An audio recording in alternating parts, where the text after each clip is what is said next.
Why leave the world's best role-playing game for Savage Worlds? Well, today we're talking with my sister-in-law, Lily, who recently just finished her first game mastering experience as for a campaign. And we're going to talk about what she enjoyed, what she didn't enjoy, and why she made the switch in the first place. So thank you, Lily, for joining us. Thanks for having me on. Yeah. So first we're going to start with just your background to role-playing. How did you get started with role-playing? What did you start with? What kind of experiences did you have? Why do you like role-playing games in the first place? So I first heard of D&D through an actual play podcast, and I was listening to that for a while, and then we started talking about it, and you ran our first campaign together. Gosh, that was 6 years ago, 7 years ago now, which is At seems least, like yeah. a long Yeah. time, but that was really fun. And then through COVID and just continuing on, we've played 5e, now Savage Worlds, and it's just been really fun. So What was the actual play podcast? it was Venture Maidens and then Dames and Dragons after that. So I don't think I still don't think I know either one of those. Like, you might mention them before. I'm like, never heard of them. What did you enjoy about playing role-play games then? yeah, I was a theater kid growing up, so it just kind of scratched that itch for me of like being a character and having fun with your friends and stuff like that. So as an adult, not doing theater, that was the where I Sure. went. It seems like a lot of theater kids really do enjoy playing Savage Worlds, and it does seem like they're very, this is my experience, theater kid play styles are very different than other play styles as well, which I Yeah. think we'll kind of see that a little bit later as we talk about why you made the switch. Mm, You play D&D, 5e, like only, right? yeah. Yeah, okay. And then you've game mastered. Yes. Now you did game master in D&D 5e. hmm What was that like? I knew a lot more about the system because I had watched a lot of actual plays and Mhm. listened to them. So I knew the flow a little bit better going into them. And we had played through most of our campaign at that point. Why start game mastering? Mm. So we'll start there. Why game master? Yeah, I like to be in charge of things. But I also, like, one of my dreams is to be an author someday. And I really love telling stories and building worlds and character development. So that was what really drew me into the game master position. Just to be able to create that world with you guys was really fun. And then you just chose D&D because I was like really the only thing at the time that you knew. Yeah. I wasn't playing Savage Worlds a lot. I was playing it, but not like a lot. And our group was just a 5e group, and that was basically all it was. So there wasn't really any options at that time Right. that you were like interested in, not exploring any other ones or anything, Mhm. right? So you kind of are into this already, but you then became familiar with Savage Worlds because of our group and me just running other things. Mhm. What was like? I can't remember. Like, what was like the first thing I ran for in Savage Worlds for you guys? It was City Guard Chronicles, I believe. Because I love them. Yeah. They're great. They are Savage- really fun. City Guard Chronicles is like one of my favorite one shots to teach new players Savage Worlds. It was really cool, and I liked how quick the combat was moving, so I was like, I want to learn more about this, and maybe this is what we'll run for the next campaign, because at that point we were like setting up for our next one, getting ready. So Sure. So quick combat was interesting to you. Why was quick combat interesting? yeah, I find combat to be super boring in 5e, just the repetitive nature of the initiative order and waiting around for someone to pick their option. And in Savage Worlds, I found that like we were just the initiative order was being switched up every round because of the action cards, Yep. and there's just less to choose from in Savage Worlds. So you are able to just say, okay, I'm going to do this. Okay, I'm going to do this, and keep moving through the combat. Now, what of the three pillars? Combat, social exploration. Which is the one you do prefer then? I do prefer social and exploration, more like role playing, investigating the surroundings, finding the clues. That's my first love. Okay. So social encounters, then exploration, then then combat. Yeah. That all being said, so you did make a switch to Savage Worlds for your next campaign. The fight, and it was a continuation of the first 5e campaign. It was like the same, like continuation of the story, but you just switched the characters over to Savage Worlds. So the first question is like, why switch? But mostly like, why leave D&D? Like, what was lacking in D&D that you felt like you wanted to make the switch over to Savage Worlds? hmm The other part that really interested me when we were playing that first City Guards Chronicles one shot was all the like social encounters and the different subsystems that we were able to like dramatic tasks and chases and all of that really was like, oh, this is this new flavor to those social and exploration actions to foster more role play. hmm And just the more like cinematic nature of Savage Worlds really interested me. Yeah. So people have been saying like Savage Worlds cinematic for a while, I feel like. And I was even talking to someone recently was saying, like, oh, like they feels that Savage Worlds is more cinematic than like D&D. What makes it more cinematic? I think it just lends itself to more, I don't even know how to put it. 5e's so formulaic. Like everyone knows, you run your dungeon and then you run your combat and then you hmm maybe talk to an NPC. But in Savage Worlds, like you have a chance to actually influence a little bit more of the social encounter. I don't know. Like via mechanics. Yeah. Yeah. It's interesting because often I think we put mechanics and social interactions as like opposites. Hmm. Like, oh, or like role play, I should say. Like we put like mechanics and role play as like two opposites. Like they're two different things and they like are vastly different from each other. But it does seem like in Savage Worlds there's almost like a structure that you can kind of build out of it. Or like, yes, you can just role play, but there's like a way to resolve that properly, like Hmm. social conflicts or even like something simple as like the reaction table, which I personally don't use very often. I don't know if you use the reaction table very often, but like there is an element which like we have a reaction table and there is set down rules that like when you roll persuasion, it's going to increase their level of hostility or friendliness to you by like 2 levels or whatever. And so it's nice that those things exist. Hmm. So that's they kind of like help give you like the framework for role playing around that a Right. little more. For sure. You're not just like deciding, oh, this is how they should react. It's mechanically driven. Right, right. Yeah. Which I think is helpful for as a GM too, because like sometimes looking at D&D, often NPC interactions are just like, oh, you want to persuade them? Okay, give me a persuasion roll. And one, it's a one-time thing, whereas like social conflict, it's multi-round, trying to convince someone, gives a little more interest to it. Yeah. But also like the DC is kind of set by the GM kind of randomly. Yeah. Like it's not like you have time up to them like to really Right. yeah.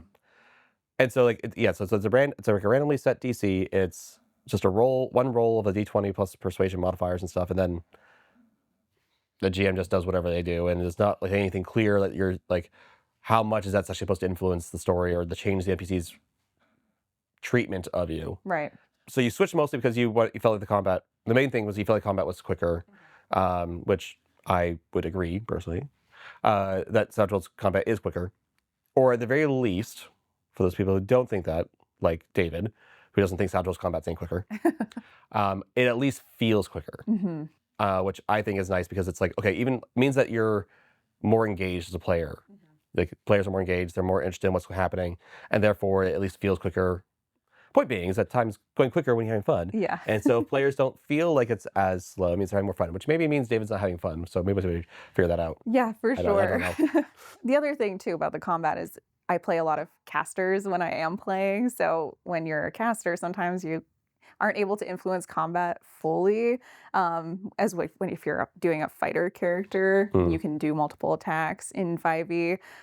So like supporting and testing and all those things are super like that keeps me engaged too as a player who isn't typically a tank type character. Yeah, what's nice about your casters is that your casters also are like buff casters usually, or maybe not even like casters who can cast in combat. They're like Mhm. casters who are more scrying and object reading, and like Mhm. that's like how I imagine like your kind of characters usually, like librarian-esque casters. For sure. More informational, not necessarily combat heavy casters. Right. Whereas my other players are very combat heavy casters, and they take bolt, burst, blast, and then they might never take another power again. Different play styles is what I'm trying to say. For sure. But yeah, that's one of the things I really enjoy. I'm playing in a 5e game monthly, Mhm. and I'm playing a character who really can't do anything in combat. Like he's like completely, especially level 1, he was like completely useless in combat. He couldn't do anything. He didn't have his herbalism kit because he's a healer, but he does like it through herbalism type stuff. Okay. And so I really enjoyed that because like okay, cool. I'm not like a normal I'm not a caster. I can do healing. That's not magic, but I'm not very good. I can't fight. I don't have weapons, anyways. And anytime I wanted to do anything in combat, I felt like the only thing I could do was just help. Right. It was 50 help action, which automatically gives advantage to someone to do something. So it's like, okay, cool. I go over, I help, I yell, "Hey, watch out!" Whereas in Savage Worlds, we have supports and we have tests. Support to help the player or one of our allies do that, and they could have a varying level of success. And we can also test, which could, cause a vulnerable condition, a distracted condition, and even shake someone. So it's like there's options for non-combat non-combatants, Right. which is nice. Yeah, but it makes me frustrated at D&D because I'm like, all I can do is help, Right. which doesn't even like involve a role. Right. Now that you've ran a Savage Worlds campaign, what did you confirm that you enjoyed about running it? Because I mean, it is different running it as a GM versus playing it as a player. For sure. I definitely confirmed that like all of the social mechanics like we've been talking about were super cool and interesting, and I wish I had used them more and like understood them further throughout the campaign because I think it would have helped a lot with some of the flow. But it definitely opened up this whole new like way to tell the story, because if I want my characters to chase someone down the street, or if I want them to struggle to overcome some kind of task, like that was really cool to put those not barriers in the way, but also like up the challenge a little bit with role play and exploration for sure. And so confirm that enjoyed those. Was there anything that you were surprised to find that you enjoyed that you didn't know about either beforehand or? So we did switch because of the combat, but then I was surprised to find how quickly your characters could take down a big bad. Mm, Like our final boss literally was taken down by one of our PCs, and he did it in like 4 moves because all my rolls were bad, but also like that's just how it works. Like if you mhm. give a bunch of wounds and you don't do wound cap, like it's so easy to take down a really big bad character. Yeah, yeah. There's also other ways around it, but like, Mhm, yeah, I would say like usually combat doesn't go longer than like 5 rounds. mhm. Like 3 rounds, I think is like normal, and like 5 rounds is like usually the max. Mhm. I say usually, but that's not always the case. But even those 5 rounds can go like fairly quickly. And so sometimes I know sometimes people feel things can become anticlimactic, especially the big boss battles where it's one person versus usually 4 people. In this case, it was 1v1 because someone had to go off on their own and stuff. Okay, so running other enemies though. Did you feel like there were things that you didn't fully understand about combat? Mhm. I really struggled with understanding how to like assign damage at first. And then slowly towards the end, I was starting to kind of get my head wrapped around that. But then also like building a stat block because I just kind of jumped into Mm, homebrewing and didn't actually like look at very many stat blocks. I was just kind of like, okay, let's roll a d6 for this and let's roll a d8 for that. So I didn't feel like I fully built any like enemies mm. fully. I was just kind of winging it as we went through. Were you trying to build enemies as if they were characters? Some yes, some no. When we were doing like if I was running like, oh, like these 3 pirates are jumping on your ship, I was just kind of like, let's just roll this and let's just roll Okay, that. sure, But yeah. for like the mini bosses, we'll say, I did try to build them a little more like characters. And do you think that's because of your I mean, honestly, I think everything we fought in this campaign was humanoids, except for like one thing. Hmm. Yeah, yeah. Everything was like basically a human or a elf or something. They're all like, except for the one spider that we fought. Yeah. So more building it towards like a character. Mhm. So one of the big things of advice that people give about making characters is not to build them like characters. Like don't build your monsters or your NPCs like characters because they're not, and you're a GM, you don't have to obey the rules per se. Hmm. So like there's also like a lot of monster abilities in the back of the books and stuff. Do you think you built your characters like the way you did because of past experiences with like D&D, or just like general you're been a player, so you're just gonna build a character like a player would build a character? Probably more like I've been a player, so I'm going to build it like a player. What was the reason you didn't look at other stat blocks? Like you said, you didn't really look at other stat blocks. Like why? I just Didn't think about it, honestly. Okay.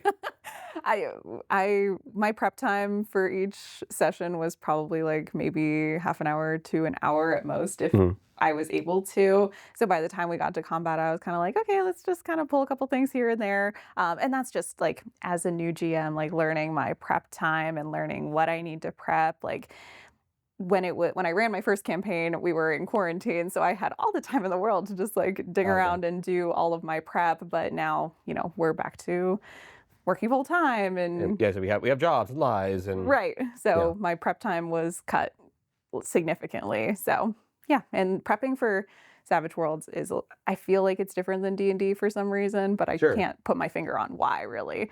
I don't know if there's more to research with Savage Worlds as far as like all of the encounters. And in D&D, you're kind of just like roll this dice or roll this dice. Okay, so like because there's more subsystems and encounter types, there's more to research to make sure you understand can do it properly. Right. Sure. D&D, there's not really any subsystems. Right. There's like here's how combat works, but otherwise there's not like here's how you have a chase sequence. Here's how yeah, it's like okay, move 30 feet. Okay, then you move 30 feet. Okay, Right. which is why I hate chases and without having a chase system, I hate chases because I'm Mm. like What's so the point? yeah, you're like, okay, you move 30 feet, you move 30 feet. Like in Savage Worlds, you do have the running die, so it's like you have like that level of change. Like, oh, he rolled a 1 and you rolled a 5, so now you're gonna be able to catch up. But then like it could go back the other way. It just becomes like a slog. Whereas like the chase system just makes it so that it's very clear. Okay, that just back and forth, back and forth, back and forth. Yeah. So that kind of goes into then like what was hard for you to understand with Savage Worlds, Hmm. partially coming from D&D, but just in general as Yeah. well. For sure. I found that at first in like the early sessions, I was really struggling to ask what to roll because there's just so many options in 5e. When you look on the character sheet, you have like 10 options for things that you can roll, and that it's so specific to each scenario. Whereas in Savage Worlds, you're just kind of like, you're just rolling notice for A lot of stuff. literally like six of those things on that list, which is fine. But it was definitely like, like I'm just asking to roll notice like 4 times, and how do I get over this? But then figuring when you factored in like raises, that started to open up like, oh, like let me build this so that at the first raise they get this information, and if they get more, we'll get this information. Rolling perception or investigation, like those would have unlocked those different levels, if that Sure. makes sense. Yeah, 100%. Yeah, because yeah, in Savage Worlds, it's like, or in D&D, like going from the skill system in D&D to skill system in Savage Worlds, or the skill list, I should say. Yeah, you have like perception, investigation, insight, and that's pretty much all notice in Savage Worlds, which is nice in a sense because it simplifies that. Now, I don't know if like many other of the skills are really like that simplified. I think they're all the rest of them are pretty straightforward. Hmm. But like that's one big one though, yeah, because that's in both systems. That's the thing that you roll all the time. Perception checks. Give me a perception check. Give me a notice roll. Give me a notice roll. It's like so that was hard to kind of adjust for skills. Anything else? Also accounting for like each of the players' different edges and hindrances. Like Hmm. you have the ability to roll things unskilled, but also you want to play to what the players have so that it's more Hmm. interesting for them too. So remembering to go back and read the character sheets and actually like understand what they're doing on their end too. Sometimes I was like, because I was so frazzled with like all the combat and the subsystems, like sometimes I was like, oh wait, what's the players doing? What can they do? So finally I Yeah, was like, give me your character sheets so I can look at them. yeah. Hindrances are what I always have a hard time remembering, so that I can like go back and give bennies for like role playing their hindrances because I'm notoriously bad at that. That being said, what I really enjoy and what I like to reward bennies for is just doing things really vividly. So like David, for example, is not exactly the best. I'll say the best role player. He's getting better. He's always getting better, which is I think is good. But he is been very good about like describing his powers in interesting ways. Yeah. And so I tend to reward, and I think that's great. And I wish other players would do that more. So I give bennies for that. Whereas someone does do like a really good like in character role playing situation, I say reward like okay cool, here's bennies for that. Hmm. And there's a phrase that Matt Colville said once that like a game it's what a game rewards is what the game wants you to do. And that's part of Savage Worlds that in the meta currency section of like bennies, which are a big reward for players, is that we can just reward players for doing exactly what them do, like how we want them to play the game essentially. Yeah. And we can like force them to play the game the way we want them to play it by just giving them bennies in reward for doing it the way we want to do it. Right, for sure.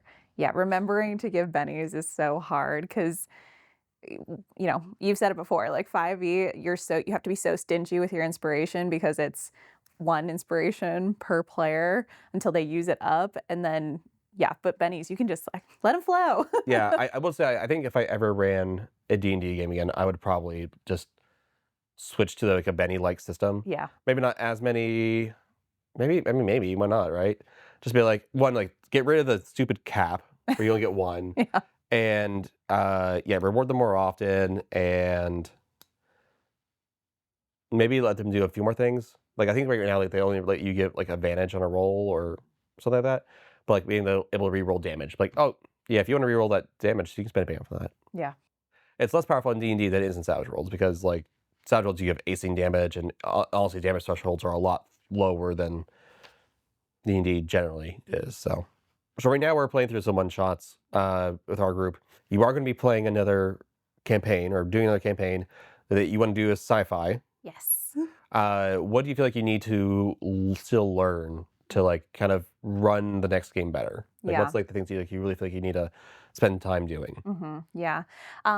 Looking at stat blocks and really understanding how to build them and fully understanding just fully understanding how to build a creature encounter, and then vehicle combat and really understanding like how to assign damage to a vehicle and then how that works for the players. Because if we're doing sci-fi, I'm hoping to do a lot of space type battles and spaceships. And so we did some boat battles in our last one, and I was just kind of like, I don't know. You hit it. Well, we also decided that we didn't have cannons yet, so it meant that like we're just doing ballistas and Yeah. yeah, I kind of shot myself in the foot with that one, but without having cannons. yeah.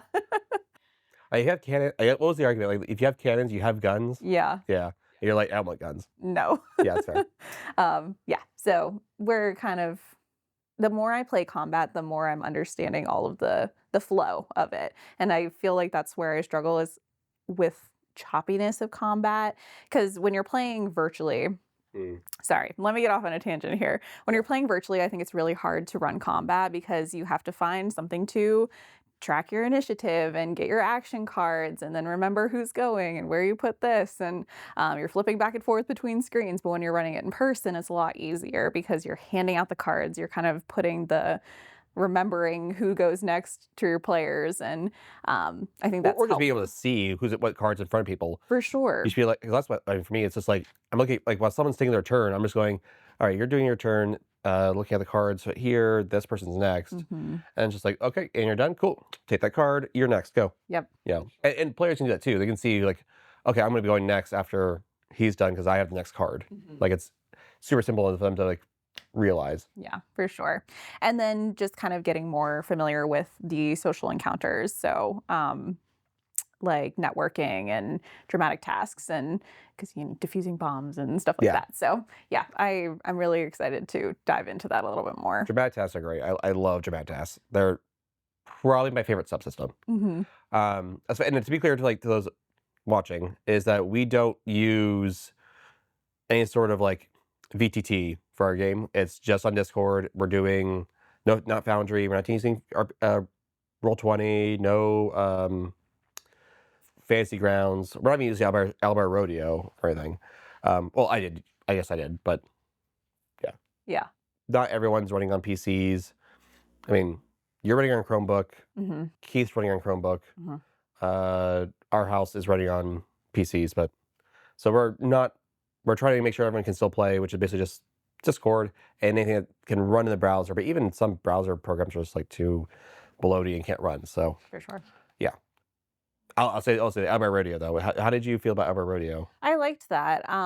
We played a little bit of Roll20 with Keith's last campaign, and I thought that was fun, and it definitely helped like me stay engaged through combat because I was like looking at what's happening and moving my little cursor around. but I liked how you could add all of the different tokens to the characters. So then you could see, okay, this one's shaken, this one's distracted.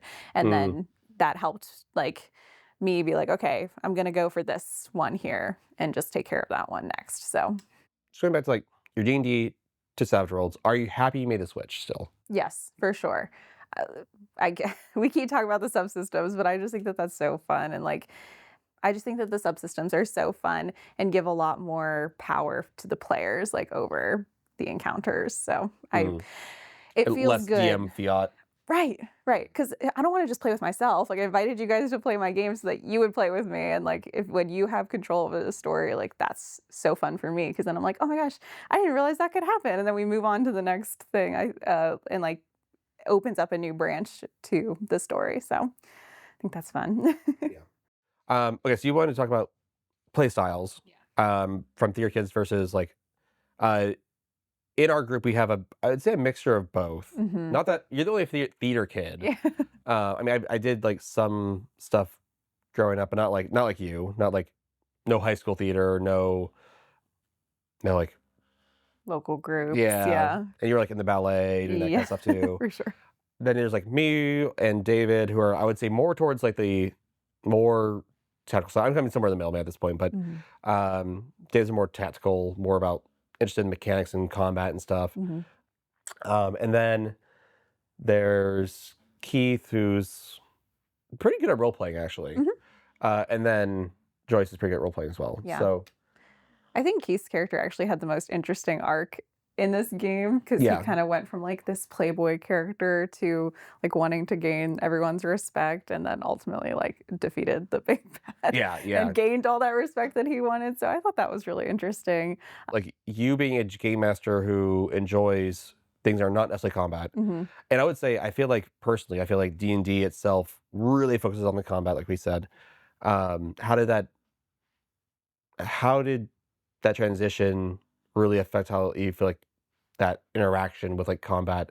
Because like sometimes we'd go a whole session without combat. Hmm. Yeah, I personally loved that because I just love the going from one place to the next and talking to this character and looking at what's in the surrounding area and like built like digging up those clues. I thought that was really fun, and I think um, trying to weave in your characters' backstories and the motivations there was really helpful because then again we could play back to the hindrances and the edges and really focus on those and build those up and create interesting arcs. So yeah, I thought Yeah. that was really fun and just felt different. Like you can spend whole sessions on combat, you can spend whole sessions on role play, but we struck a good balance.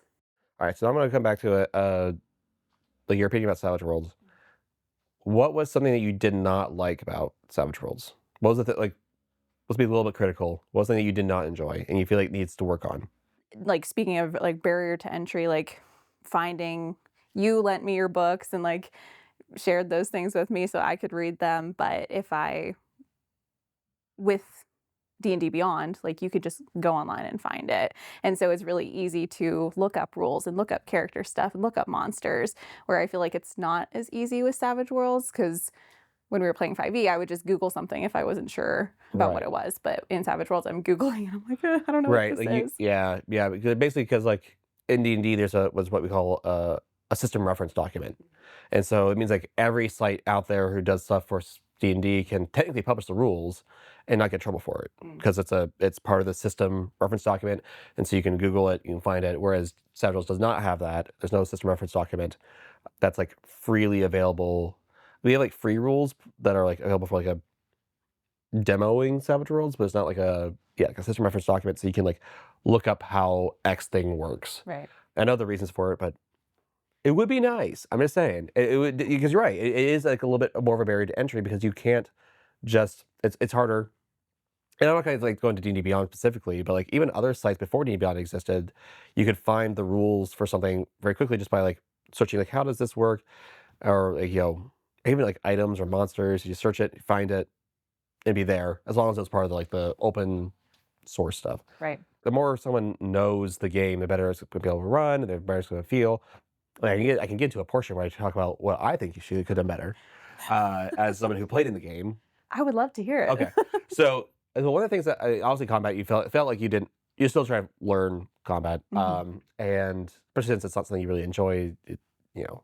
And just I'd say overall roles, like because you like to role play, we would get into a role playing situation, and we would just keep going, and for the most part that's fine. But it definitely felt like sometimes we like, this could be like a role to determine this or determine this, and sometimes you would just like give it away for free. It's like, and so often because partially because we didn't have many combats, and to be clear, our games are 2 hours each, so we started like 3 bennies for a 2-hour session. I feel like often like we had extra bennies at the end of the session. Or like we had like very limited amount of rolls. So calling for more rolls would have been kind of nice, just having more to do, essentially. Yeah. And stat blocks themselves.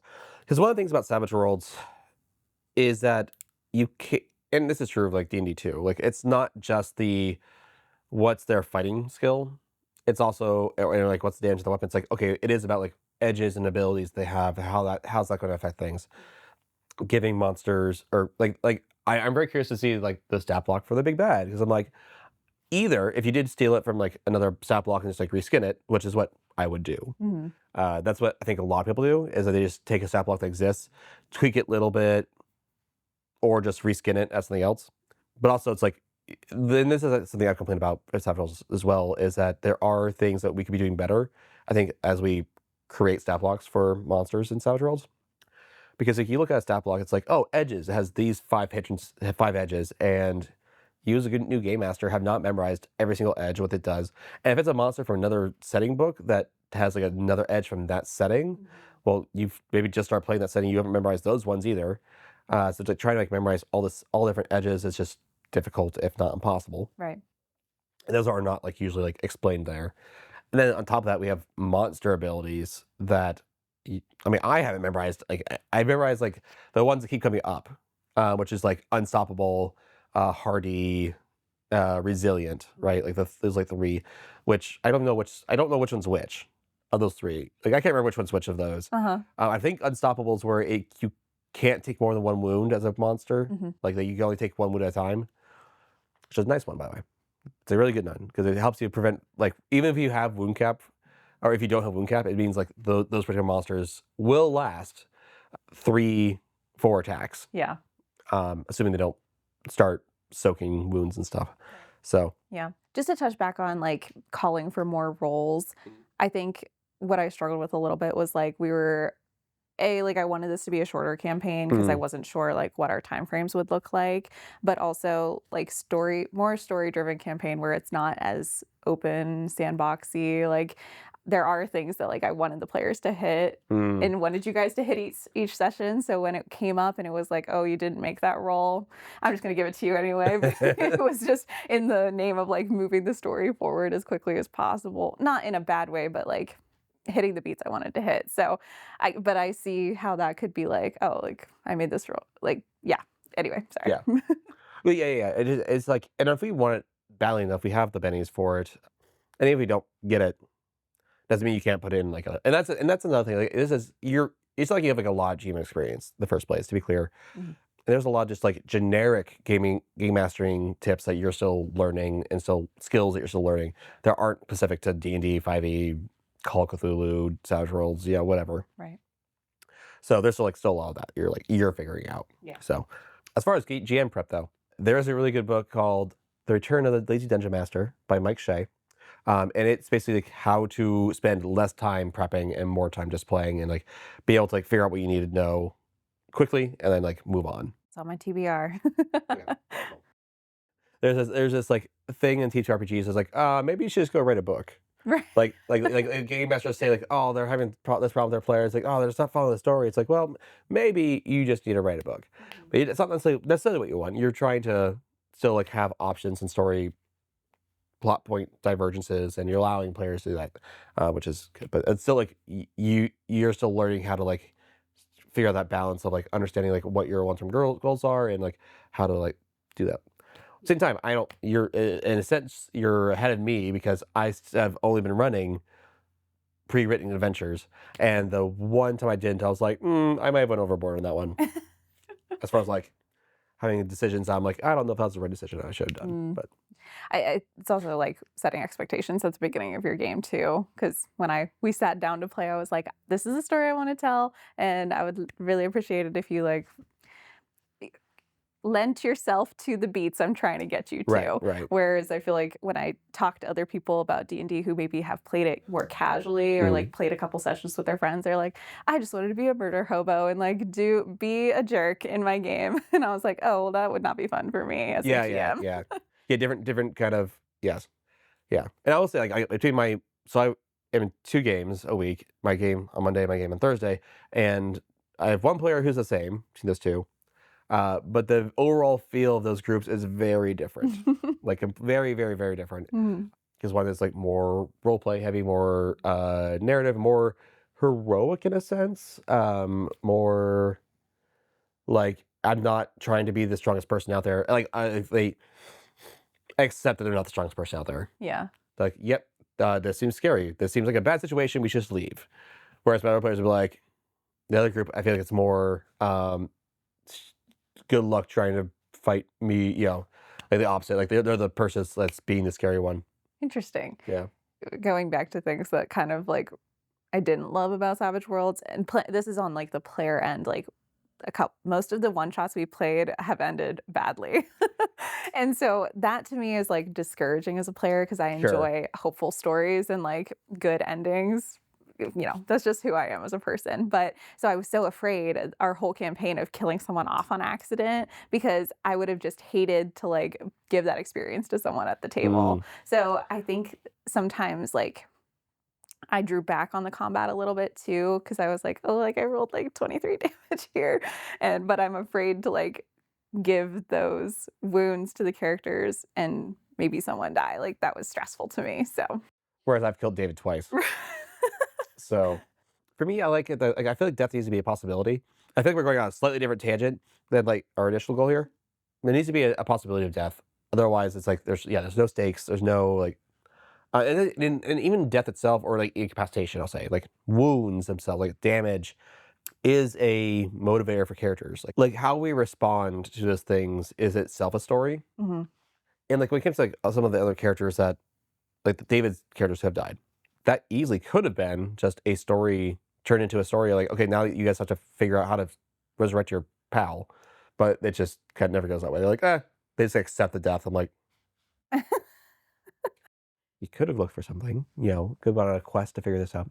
But at the same time, like I get it because it would be difficult to do so because resurrection magic is hard, Mhm. and two, they have their own goals that they're trying to accomplish now that they can't really just ignore those goals to go find. And also, then it means like until they do figure it out, David can't play because But I'll say David's second character, one of his goals was to resurrect his first character.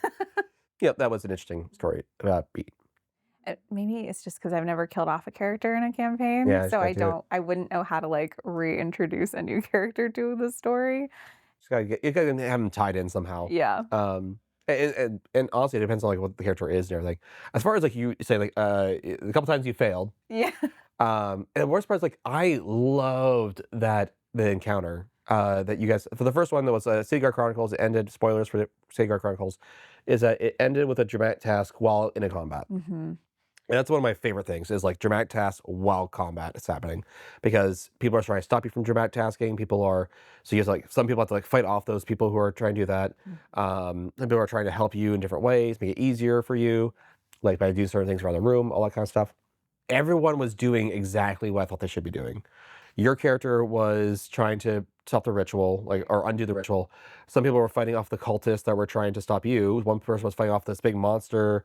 Everyone was engaged, doing something that they knew they had to do in order to like, there wasn't like a lot of metagamey type stuff. It was just like, okay, that's a monster's going to kill everybody. I'm going to go stop that monster to make sure that they don't stop the ritual. Oh, these cultists are attacking the person who's trying to stop the ritual. Protect them, kill them. And even though you guys failed in the end, it was still like everyone did exactly what they were supposed to. And it was an honest, actual, like narrative effort Yeah. to stop it. Yeah. That did happen twice though, you're right. Yeah. Like a fairly close order. It was like that, and then I think it was like a month later, or 2 months later, we did an adventure and to stop a ritual. Both of them ended like one was a fantasy game, one of them was a modern day game, and they were both stopping rituals to summon evil gods. We'll Yeah. say. Yeah. Yeah, both times we failed. Yeah. So I think that is like hard to swallow Okay. as a player to like be like, oh dang it, like we did everything right and we still failed. Like Yeah. that's hard. So I don't know. Yeah. I think that kind of comes down to like how you treat the dice, the mechanics of the game in a sense. It's like as far as like what's driving the story in a sense. Mhm. Is it the particular beats, or is it like are we letting the dice tell a story themselves? Mhm. Which is kind of like part of what the whole of the game is like are the dice telling the story. And I would say like in Savage Worlds, I feel like the dice are more consistent Mhm. and like kind of go in the direction of yes than no. And that's one of the things I like about it. Yeah. Versus like D&D. Well, I'd say like D&D has better bounded accuracy. I don't even know if Savage Worlds, I would say Savage Worlds has bounded accuracy or as much of a bounded accuracy because we can go, explosions make it go very high, but I also feel like it's more consistent in a sense too. Mhm. One, you're more likely to, and two, it's just like also the least of the raises. There's levels of success, Right. so you have like a basic success, but you can also have like a major success.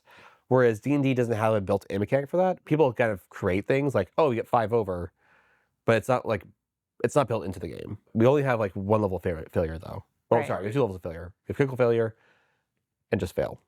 I think we're coming to the conclusion here. Yeah. If you have questions for Lily on like what kind of things would you different, what are your thoughts on this particular thing of Savage Worlds, let us know. Happy to hear your thoughts. And thank you, Lily, for talking about everything. Yeah. If you are a new Savage Worlds Game Master and you want some tips, you can go check out this video right here that talks about some 5 new Game Master tips that should be helpful for your game. And with that, stay savage, everybody.